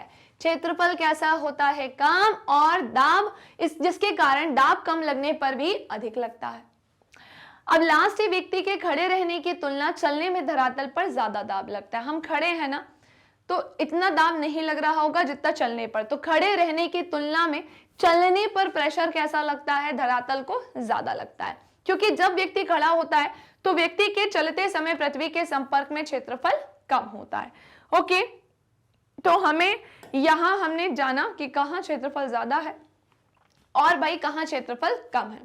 इसी के साथ किसी व्यक्ति द्वारा जो गद्दा होता है, यानी कि जो कुशन होता है, इस पर खड़े होने पर गद्दा अधिक दबता है। होता है कि नहीं होता है कि किसी व्यक्ति के द्वारा अगर वो व्यक्ति गद्दे पर खड़ा है तो खड़े होने पर जो गद्दा है उस पर दाब अधिक लगता है, अधिक दबता है। वो अपेक्षाकृत जब वह व्यक्ति गद्दे पर लेटता है ना, अपेक्षाकृत जब वह व्यक्ति जो है भैया वो गद्दे पर लेटता है। क्यों?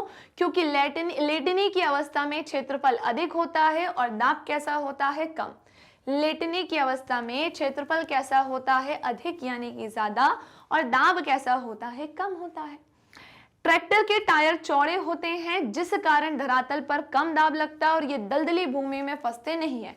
इनके टायर चौड़े क्यों होते हैं? क्योंकि इनका जो टायर चौड़े होते हैं, इनका धरातल पर दाब कैसा लगेगा? कम, और दलदली भूमि में यार फंसेंगे भी नहीं, है ना, इनके फंसने का खतरा भी नहीं रहेगा। सो ये थी कुछ एग्जाम्पल्स, है ना, डेली बेसिस पर अगर हम देखें तो। अब हम तरलों में दाब देखेंगे, है ना, किसमें? सो हम प्रेशर इन फ्लूइड्स या लिक्विड, हम इस पर डिस्कशन करते हैं कि ये क्या है। सो द्रवों तथा गैसों का सम्मिलित रूप ही क्या कहलाता है? तरल कहलाता है। द्रवों और गैसों का मिला जुला रूप ही क्या कहलाता है? लिक्विड, या मैं कहूँ फ्लूइड, या मैं कहूँ तरल कहलाता है। ठोस अपने भार के कारण किसी सतह पर दाब लगाता है, बिल्कुल। ठोस जो होता है, यानी कि बेटा जो सॉलिड होता है, वो अपने भार के कारण ही किसी सरफेस पर प्रेशर यानी दाब लगाता है। इसी प्रकार तरल में भी भार होता है। इसी प्रकार जो तरल है ना, उसमें भी भार होता है, तथा वे जिस बर्तन में रखे जाते हैं उसके आधार तथा दीवारों पर दाब ये लगाएंगे। और किसी बर्तन में रखे तरल के किसी बिंदु पर लगने वाला दाब जो है वो सभी दिशाओं में बिना घटे संचरित हो जाता है। क्या हुए? बिना घटे जो है वो फैलता है, यानी कि संचरित हो जाता है।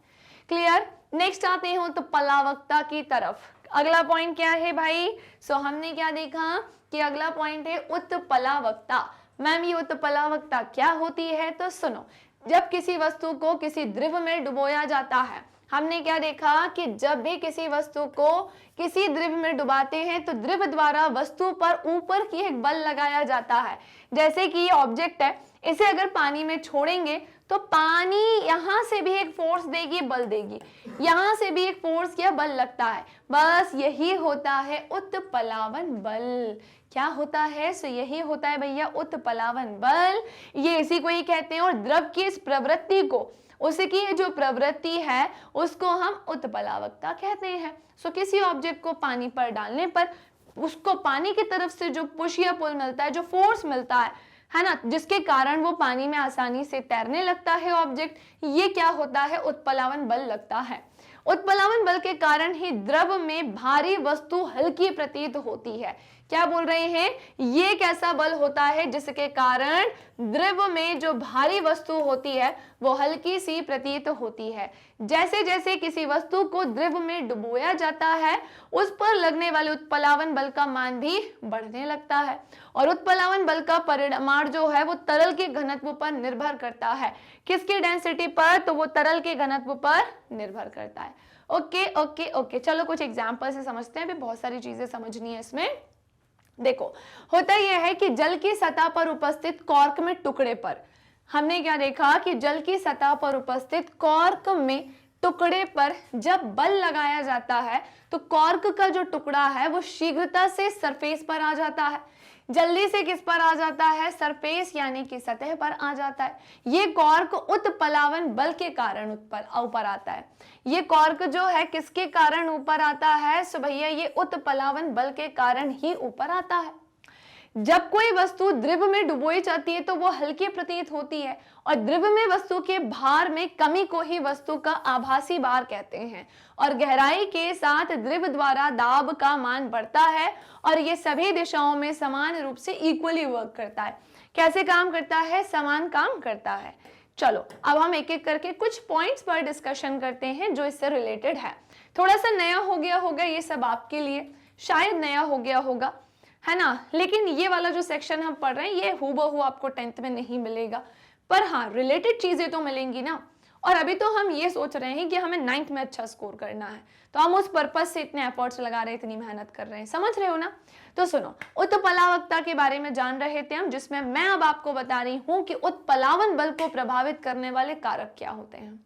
क्या बोल रही हूँ मैं आपको कि उत्प्लावन बल को प्रभावित करने वाले कारक क्या होते हैं। फैक्टर्स अफेक्टिंग बायोइंट फोर्स के बारे में हम जान रहे हैं। सुनो सुनो सुनो, यहाँ पर सबसे इंपॉर्टेंट तो इसका घनत्व है यानी डेंसिटी है।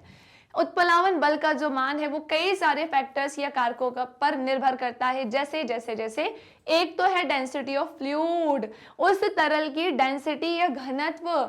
जैसे हमने क्या देखा, उच्च घनत्व वाले द्रव में, मतलब एक ऐसा द्रव जिसकी डेंसिटी कैसी होगी भैया, उच्च यानी कि हाई। सो उच्च घनत्व वाले द्रव में यानी कि हाई डेंसिटी वाले फ्लूइड में निम्न घनत्व वाले द्रव की तुलना में अधिक उत्प्लावन बल लगता है। क्या होता है? ज्यादा मात्रा में उत्प्लावन बल लगता है। समुद्र के जल में तैरना साधारण जल में तैरने की तुलना में सरल होता है। ये सच है कि समुद्र के जल में तैरना और साधारण जल में तैरने की तुलना में ये ज्यादा सरल होता है, क्योंकि समुद्र का पानी बहुत गहरा होता है, बहुत अधिक दूर तक ये पानी रहता है, और साधारण जल में जो पानी होता है वो उतना नहीं होता है कंपैरिजन में। इसलिए समुद्र के जल में तैरना साधारण पानी में तैरने की तुलना में काफी ज्यादा इजी हो जाता है, क्योंकि समुद्र के जल का घनत्व कैसा होता है? बहुत हाई, उच्च होता है यानी हाई होता है, ठीक है, जिसके कारण उत्प्लावन बल भी कैसा लगता है? अधिक लगता है। क्या बोला मैंने कि जिसके कारण उत्प्लावन बल भी कैसा लगता है? अधिक यानी कि हाई।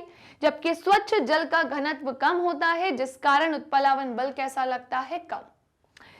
So that's it. आगे बढ़ते हैं अब हम। जल में डूबी हुई वस्तु का आयतन, भाई उस वस्तु का आयतन भी तो मैटर करता है। उस वस्तु की वॉल्यूम भी तो मैटर करती है, तो किसी वस्तु पर कार्यरत उत्प्लावन बल का मान वस्तु की प्रकृति पर निर्भर नहीं करता है, ये केवल वस्तु के जल में डूबे हुए आयतन उसके वॉल्यूम पर निर्भर करता है। किस पर निर्भर करता है भाई? उसके आयतन यानी कि उसकी वॉल्यूम पर निर्भर करता है।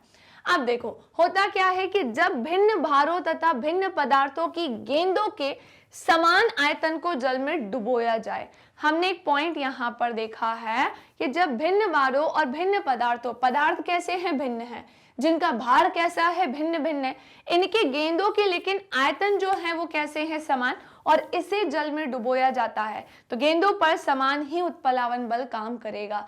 अगर आयतन समान है तो उत्प्लावन बल भी दोनों के लिए कैसा होगा भैया? इक्वल होगा, यानी कि बेटा समान होगा। ओके, अगली कहानी, जल में वस्तु का तैरना या डूबना, ये किस चीज पर निर्भर करता है? क्योंकि हाँ, हमने ये चीज देखी है कि कुछ वस्तु जो है भाई वो पानी के अंदर चली जाती है, डूब जाती है, और कुछ जो है आसानी से तैरने लगती है। तो ये जो फ्लोट हो रहा है, सिंक हो रहा है, मैम ये क्यों हो रहा है? मैम ये क्यों तैर रही है और क्यों डूब रही है? तो सुनो, जब किसी वस्तु को जल में डुबोया जाता है तो निम्न दो बल उस पर काम करते हैं, जिसमें से एक क्या है भाई? वस्तु का भार, और दूसरा है उत्प्लावन बल। मैम ये वस्तु का भार बोले तो नीचे की ओर ये काम करता है वस्तु का भार, अर्थात ये वस्तु को नीचे खींचने का प्रयत्न करता है। सेकंड क्या है? उत्प्लावन बल, ऊपर की ओर काम करता है, अर्थात ये वस्तु को ऊपर की ओर खींचने का प्रयत्न करता है। क्लियर? एक चीज और, यहाँ पर उस वस्तु का मास भी मैटर करता है, द्रव्यमान भी मैटर करता है ना? इस वस्तु का क्या करता है? मास या द्रव्यमान भी मैटर करता है। चलिए अगली कहानी है, वस्तु का डूबना या तैरना इन दोनों बलों के परिमाण पर निर्भर करता है, जो कि विपरीत दिशा में काम करते हैं। वस्तु के तैरने या डूबने की तीन ही स्थितियां जो है वो पॉसिबल है, इससे ज्यादा नहीं। जैसे एक क्या है? यदि वस्तु पर कार्यरत उत्प्लावन बल वस्तु के भार से कम है। मान लीजिए कि जो वस्तु का वेट है, वस्तु का जो वेट है वो कैसा है भैया? कम है ना? ये कैसा है? कम, तो वहां पर उत्प्लावन बल लग जाएगा और वस्तु जो है वो द्रव में डूब जाएगी। हमने क्या देखा कि यदि वस्तु पर कार्यरत उत्प्लावन बल वस्तु के भार से कम है, हमने अच्छा ये उल्टा लिख दिया मैंने, यहाँ पे कम कर दिया, तभी मेरे को ये चल कह रहा है। अगर उत्प्लावन बल कैसा है भैया? कम है वस्तु के भार से, तो फिर जो वो वस्तु है ना वो आसानी से द्रव में डूब जाएगी। ठीक है, जैसे कि मैंने यहाँ पर कुछ लिया और इसमें क्या भरा है भैया? बहुत सारा पानी भरा है। इसमें क्या भरा है भाई? बहुत सारा जल भरा है ना? सुनते चलेंगे सारे के सारे, चंगू मंगू सुनते चलेंगे। और भाई लाइक शेयर करते चलना यार, लाइक शेयर में कोई कंजूसी नहीं होनी चाहिए। तो सारे के सारे बच्चे सेशन को लाइक शेयर भी करते हुए चलेंगे, है ना? तो हमने क्या देखा है कि जो वस्तु है, उत्प्लावन बल जो है वो वस्तु के भार से कम है। तो मान लेते हैं कि वस्तु का जो भार है वो काफी ज्यादा है, जिसके कारण वो नीचे आ गई। पर मैम वो नीचे क्यों आ गई? वो डूब क्यों गई? क्योंकि यहाँ पर जो उत्प्लावन बल था ना, यहाँ पर जो उत्प्लावन बल था वो कैसा था? कम। अगर ये ज्यादा होता तो इसे धक्का देकर आसानी से ऊपर तैरा देता, लेकिन जब यही कम था तो वस्तु डूब गई। पहली कंडीशन। दूसरी कंडीशन, यदि वस्तु पर कार्यरत उत्प्लावन बल वस्तु के भार के तुल्य होता है यानी बराबर होता है, तो भी वो वस्तु जो होती है वो वस्तु जो होती है वो द्रव में आसानी से ऊपर की तरफ फ्लोट करने लगती है, तैरने लगती है। थर्ड पॉइंट, यदि वस्तु पर कार्यरत उत्प्लावन बल वस्तु के भार से अधिक होता है। क्या बोला मैंने? कि यदि वस्तु पर कार्यरत उत्प्लावन बल जो होता है भैया वो वस्तु के भार से कैसा होता है? अगर अधिक यानी कि ज्यादा, तो वस्तु द्रव में ऊपर की ओर आकर तैरने लगती है। ऑब्वियस सी बात है, अगर उत्प्लावन बल वस्तु के भार से ज्यादा है तो वस्तु तो तैरेगी ना, क्योंकि वो भार ज्यादा लगाएगा, फोर्स ज्यादा लगाएगा, भार नहीं सॉरी फोर्स ज्यादा लगाएगा। ओके, अब अगला डिस्कशन का पॉइंट है मैम ये डेंसिटी क्या होती है? तो सुनते चलो बस। बैठ रहा है कि नहीं तुम्हारे दिमाग में? क्यों भाई, चीजें बैठ रही है कि नहीं तुम्हारे दिमाग में? देखो बैठाना तो पड़ेगा, है ना? कुछ कुछ चीजें थोड़ी सी डिफिकल्ट है, पर थोड़े से कॉन्सेप्ट क्लियर कर दोगे तो बैठ जाएंगी वो। अब क्या होता है, किसी पदार्थ के एकांक आयतन के द्रव्यमान को ही उसकी क्या बोलते हैं बेटा? डेंसिटी यानी कि घनत्व बोलते हैं। ये सच है कि डेंसिटी पर भी वस्तु का तैरना डूबना सब मैटर करता है कि किसी पानी में ये तैर रही है, किसी पानी में ये डूब रही है। जैसे ये वाला जो हमने देखा वो तैर रहा है, छोटा वाला डूब गया, लेकिन मैम क्यों, कैसे डूब गया? वो तो इतना छोटा सा है, उसको तैरना चाहिए था, और ये इतना बड़ा है, ये तो इसको डूबना चाहिए था। लेकिन हम आकार देख के उसको नहीं बोल सकते ना कुछ कि अरे इसका आकार बड़ा है तो ये तो डूब ही जाएगा, और इसका आकार छोटा है तो ये तो तैर ही जाएगा। वहां उसका मास मैटर करता है, डेंसिटी मैटर करती है कि नहीं करती है। अब हमने क्या देखा, हाँ यहां से ये क्वेश्चन पूछे जा सकते हैं कि घनत्व का फॉर्मूला क्या होता है। सो यस, उस पदार्थ का द्रव्यमान भी मैटर करता है, उसका आयतन भी। अगर किसी पदार्थ का या उस वस्तु का द्रव्यमान है यानी उसका मास है और आपको उसका वॉल्यूम पता है, तो आप उसकी डेंसिटी निकाल सकते हैं। और घनत्व का ऐसा ही मात्रा क्या होता है, किलोग्राम प्रति मीटर स्क्वायर होता है। इसी के साथ ये एक अदिश राशि है, मतलब इसमें कोई डायरेक्शन नहीं होता है। इसमें केवल और केवल क्या होता है भाई, परिमाण होता है। इसमें किसी तरीके की कोई डायरेक्शन की बात नहीं चलती है। ओके, विशिष्ट परिस्थिति के अंतर्गत पदार्थ का घनत्व नियत रहता है। कुछ ऐसी परिस्थितियां होती हैं, विशिष्ट मतलब विशेष परिस्थितियां होती हैं जिसके अंतर्गत पदार्थ की जो डेंसिटी होती है यानी कि बेटा जो घनत्व होता है वो कैसा होता है, नियत यानी कि कांस्टेंट। अतः घनत्व पदार्थ का एक अभिलाक्षणिक गुण भी होता है। इसके द्वारा शुद्धता का मापन किया जाता है और ये भिन्न पदार्थों के लिए भिन्न भिन्न होता है, ये अलग पदार्थों के लिए अलग अलग होता है। ओके, अब यदि वस्तु का जो घनत्व है वो जल से कम हो, अगर वस्तु का घनत्व कैसा है, जल से कम है, तो वस्तु जल में तैरेगी। मान लेते हैं कि कोई ऑब्जेक्ट है, उसका घनत्व अगर जल से कम होगा, जैसे कि ये जो एक बड़ी सी बॉल है भाई, इसकी जो डेंसिटी है, अगर इसका जो घनत्व है वो पानी के घनत्व से कैसा होगा, कम होगा, तो ये आसानी से पानी में क्या करेगी, तैरेगी।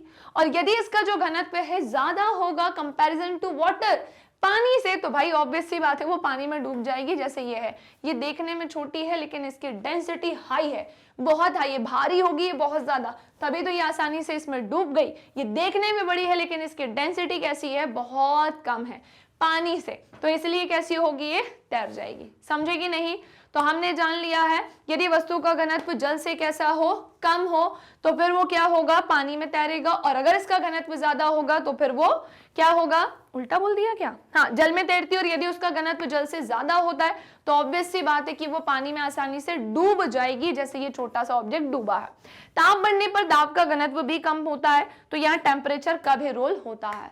अब नेक्स्ट आते हैं अगली कहानी जो कि है आर्किमिडीज की। तो आर्किमिडीज का सिद्धांत क्या कहता है, चलो सुनते हैं। आर्किमिडीज का सिद्धांत क्या होता है ये भी हम सुनते हैं। सो इनके सिद्धांत के अनुसार जब भी किसी वस्तु को बेटा तरल में पूर्ण या आंशिक रूप से डुबोया जाता है, मतलब पूरी तरह से डुबो दो या आंशिक यानी पार्शियली या फिर थोड़ा सा, आंशिक बोले तो भैया पार्शियली थोड़ा सा डुबोया जाता है, तो वह ऊपर की दिशा में एक बल का अनुभव करती है जो वस्तु द्वारा हटाए गए तरल के भार के बराबर होता है। अभी तक हमने ये वाला सेक्शन नहीं देखा था, ये लो ये भी देख लो। जो क्या होता है, वस्तु द्वारा हटाए गए तरल के भार के बराबर होता है। सो वस्तु पर कार्यरत उत्प्लावन बल जो होता है, हमने देखा था ना, किसी भी वस्तु को जब हम किसी तरल में डालते हैं सो पानी की तरफ से उसे एक फोर्स मिल रहा होता है, और जो फोर्स होता है उसी को हम उत्प्लावन बल कहते हैं, जिसके कारण वो वस्तु जो है वो आसानी से पानी में तैरती है। ये बराबर होता है वस्तु द्वारा हटाए गए द्रव के भार के, ये इसके बराबर होता है। ओके, कुछ नोट को थोड़ा सा ध्यान से सुनिएगा। इस सिद्धांत के अनुसार वस्तु का भार उसके द्वारा हटाए गए द्रव के भार के बराबर होता है, तो वस्तु जो है वो आसानी से द्रव में तैरेगी, जिसे हम पलवन का नियम कहते हैं। क्या बोलते हैं, जिसे हम पलवन का नियम कहते हैं। ये क्वेश्चन पूछा जा सकता है। और प्रत्येक गैस जैसे हवा वस्तु पर ऊपर की ओर उत्प्लावन बल की तरह कार्य करती है। चलिए आर्किमिडीज के सिद्धांत के अनुप्रयोगों को भी हम देखते हैं कि इनके क्या क्या अनुप्रयोग होते हैं। जैसे जलयानों तथा पनडुब्बियों को के डिजाइन को बनाने में भी इसका यूज किया जाता है, कि जो जलयान होते हैं, पनडुब्बी होती हैं, इनके डिजाइन्स को बनाने में किसका प्रयोग किया जाता है, सो आर्किमिडीज के सिद्धांत का प्रयोग किया जाता है। और दुग्धमापी लैक्टोमीटर का आपने नाम सुना होगा, दूध को मापने की एक यंत्र होता है जो दूध के किसी नमूने की शुद्धता की जांच करने के लिए प्रयुक्त होता है। ये भी क्या है, आर्किमिडीज के सिद्धांत के अनुप्रयोगों में, एप्लीकेशंस में आता है। इसी के साथ साथ हाइड्रोमीटर जो द्रव के घनत्व को मापने के लिए प्रयुक्त होता है, ये भी इसी में आ जाएगा। एंड नेक्स्ट आते हैं पदार्थ का जो आपेक्षिक घनत्व होता है, रिलेटिव डेंसिटी जो होती है, वो भी इसी के अंतर्गत आती है। अब अगला डिस्कशन का पॉइंट है कि किस प्रकार जो नाव है वो जल में तैरती है। ये आप सभी के माइंड में आता होंगे कि ऐसा क्या होता है कि जो नाव है भैया वो जल में तैरने लगती है, डूबती क्यों नहीं है ये? हालांकि हमें डुबोना भी नहीं है, लेकिन कारण क्या है कि वो डूबती नहीं है? तो सुनो, नाव की जो तली है, तो नाव की तली के द्वारा जल पर डाले गए दाब के कारण, जल पर जो दाब डाला है बेटा, यानी कि जो इस पर प्रेशर डाला है, इसके कारण नाव पर एक बल ऊपर की ओर लगता है पानी के साइड से, जिसे हम क्या बोलते हैं? उत्प्लावन बल। जैसे ही नाव पानी में उतरती है, पानी का घनत्व कैसा है? बहुत ज्यादा पानी है कि नहीं है? पानी कैसा है? अधिक मात्रा में और बहुत गहराई तक है। तो जैसे ही नाव उतरेगी तो हमने देखा कि पानी की तरफ से उसे क्या मिलेगा? एक फोर्स, जिसे हम क्या बोलेंगे? उत्प्लावन बल। कौन सा बल मिल रहा है? उत्प्लावन बल। इसी बल के कारण जो होता है, नाव जल में आसानी से तैरती है। जब नाव अधिक जल में जाती है, अच्छा एक चीज और, अच्छा अब क्या हो रहा है कि जो नाव है ना भाई, अगर वो अधिक जल में जाती है तो इसके द्वारा अधिक जल विस्थापित किया जाता है, जिसके कारण नाव पर अधिक उत्प्लावन बल काम करता है। जब नाव पर लगने वाले उत्प्लावन बल का मान नाव के भार के तुल्य हो जाता है तो नाव जल में और अंदर नहीं जाती, वह तैरना प्रारंभ कर देती है। आर्किमिडीज के सिद्धांत के अनुसार वस्तु द्वारा हटाए गए द्रव का भार वस्तु के भार के तुल्य होगा। अतः नाव के तैरते समय नाव के डूबे हुए भाग द्वारा विस्थापित द्रव का भार नाव के भार के बराबर होता है। तुल्य बोले तो बराबर। एक चीज और होती है, और वो एक चीज ये होती है कि जो नाव का भार होता है, अगर पानी बहुत ज्यादा है तो आसानी से ही उसमें तैर जाएगी, पानी कम है तो भाई ऑब्वियस सी बात है तैर ही नहीं पाएगी। इसका स्क्रीनशॉट लो, फिर आगे बढ़ते हैं। अब मेरी बात ध्यान से सुनिएगा, बस इतना ही था इस चैप्टर में, कोई ये बहुत बड़ा चैप्टर था नहीं, जितना था वो मैम ने आपको बता दिया। सो भाई अगर आप फर्स्ट टाइम हमारे चैनल से जुड़े हैं तो हमारी इस प्यारी सी वीडियो को लाइक कर देना, और अगर आप हमारी क्लासेस देखना चाहते हैं तो डेली YT पर हमारी लाइव क्लासेस होती हैं। एप्लीकेशन के थ्रू भी बेटा आप जुड़ सकते हैं, क्योंकि मैग्नेट ब्रेन्स है India's number 1 100% free online education platform. साथ ही साथ बेटा वेबसाइट के थ्रू भी आप हमसे जुड़ सकते हैं और हमारी क्लासेस जो है वो अटेंड कर सकते हैं। अभी तक वीडियो लाइक नहीं की है तो लाइक कर देना, शेयर नहीं किया है तो शेयर कर देना, और हमारे चैनल को कर देना सब्सक्राइब। साथ ही साथ मैं आपको बताना चाहती हूँ कि फेसबुक, इंस्टाग्राम, ट्विटर, टेलीग्राम, ये कुछ ऐसे प्लेसेस है जहां आप मैग्नेट ब्रेन से जुड़ सकते हैं और भी बहुत सारी क्लासेस हमारी अटेंड कर सकते हैं। ई नोट्स और ई बुक की जो लिंक है वो आपको डिस्क्रिप्शन बॉक्स में मिल जाएगी। ये है हमारे top courses CBSE English medium, spoken English, CUET, NTSE, olympiad, CBSE Hindi medium, UP board, Bihar board और बेटा MP बोर्ड। छोटा सा चैप्टर था, बहुत बड़ा चैप्टर नहीं था, तो मैं आशा करती हूँ कि आपको सारी बातें अच्छे से समझ में आ गई होंगी। कोई भी डाउट हो कमेंट सेक्शन में पूछ लेना, और वीडियो कैसे लगी इसे जरूर बताना। Thank you class.